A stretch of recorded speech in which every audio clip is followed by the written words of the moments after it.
fortunate this year to have Congressman John Conyers Jr. as our Honorary Chair, the longtime advocate for jazz. And I'd like to introduce you to Cedric Hendricks, who has worked very closely with the Congressman on the Jazz Forum and Concert that is produced each year at the Congressional Black Caucus Foundation. And I'd like to have him tell you a little bit about the Congressman's new initiative on jazz education and preservation. Thank you so much. Well, on behalf of Congressman Conyers, I want to thank Dr. Alan Sessoms, the president of the university, and also my friend here, Dr. Judith KOREY, for having us involved this year. It's a wonderful, wonderful event. 25 years ago, the Congress passed House Concurrent Resolution 57, wherein jazz was proclaimed a rare and valuable national American treasure to which we should devote our attention, support, and resources to make certain that it is preserved, understood, and promulgated. Now, those were profound words, and they meant a lot to many folks. I've seen CDs that have been recorded in tribute to the Jazz Resolution. We now have, of course, in our own town here, H.R. 57, Center for the Preservation of Jazz and Blues. That legislation has inspired a lot. But where we are now is moving to develop legislation to try and authorize funding for the music to really carry it into the next 100 years.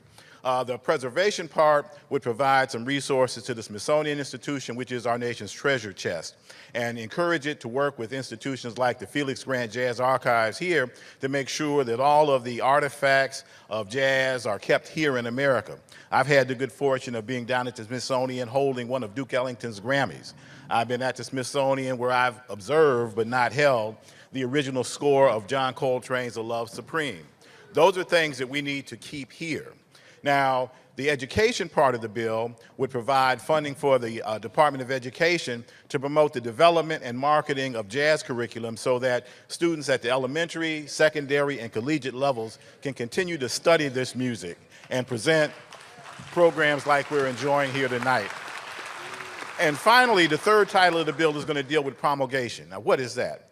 We're really trying to dig into what I call cultural commerce, because we want to facilitate musicians, jazz organizations being able to attack this music as entrepreneurs and keep it alive. And we hope that this bill will be able to move forward. It's obviously a bad climate on the Hill for moving bills that cost money forward, but let me simply say this. You all know Congressman Conyers as the author of the Martin Luther King Holiday Bill, right?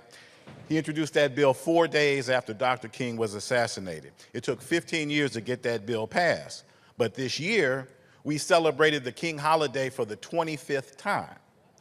So we want to bring that same commitment, dedication, seriousness of purpose, and work to getting our new jazz bill passed so that we can enjoy the benefits of it years and years and years to come. So thank you all for the opportunity, and let's sit back, and I look forward to hearing Alan Johnson and the UDC Big Band.